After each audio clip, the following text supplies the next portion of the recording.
Bonjour à tous, j'espère que vous allez très bien. Aujourd'hui, une vidéo sur les fonctions. C'est la correction de l'exercice qui était à faire pour aujourd'hui. Alors les fonctions, c'est un petit peu difficile puisque ce sont de nouvelles notations. Au début, évidemment, je sais que vous n'allez pas très bien comprendre, mais j'espère que maintenant, petit à petit, après cette vidéo, cela va s'éclaircir. Vous aurez à la fin de cette vidéo 2 exercices à me rendre pour demain. L'exercice 1 qui a été à déposer était le tracé d'une courbe représentative d'une fonction. Vous avez une fonction qui est donnée, 5x moins x au carré, et on doit tracer la courbe qui représente cette fonction. Pour vous aider, je vous ai donné un tableau de valeurs et 4 questions. En général, 3 questions. En général, vous aurez un tableau de valeurs, des fois rempli ou à compléter, pour faire ce type d'exercice. Donc là, je vous ai mis 3 questions en plus, mais je vous répète, elles n'y seront pas toujours. Alors, pour remplir ce tableau de valeurs, on doit remplir chaque colonne pour la ligne g de x. On cherche donc g de x pour x égale 1. Alors, g de x pour x égale 1, ça s'appelle g de 1. Ça s'appelle l'image de 1. Donc, dans la colonne 1, on cherche l'image de 1. Je répète ce qu'on a dit dans le cours, x est l'antécédent et g de x, c'est l'image. Donc là, on cherche l'image. Pour x égale 1, l'image de 1.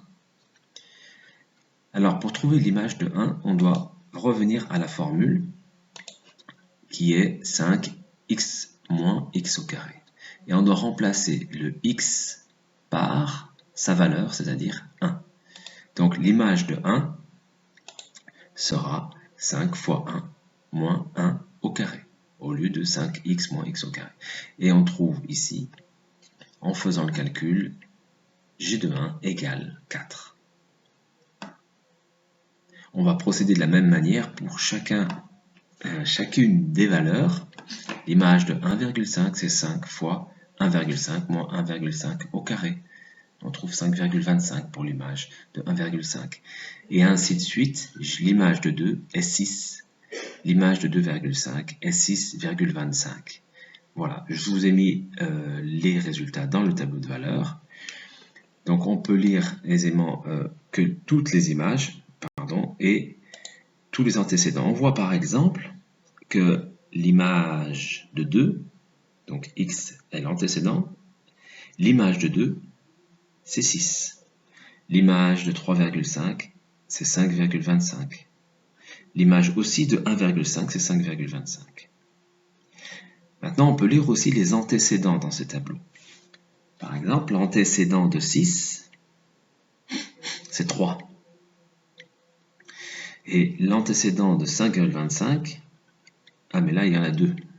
5,25, 5,25. Donc on dira les antécédents. Oui, on peut avoir plusieurs antécédents, mais on aura toujours une seule image. C'est ce qui avait été dit dans le cours. Donc là, comme j'ai 2 images qui sont les mêmes, ça veut dire qu'il y aura 2 antécédents. Il y a un antécédent ici de 1,5 et un antécédent ici de 5,5. Les antécédents de 3,5, pardon. Les antécédents de 5,25 sont 1,5 et 3.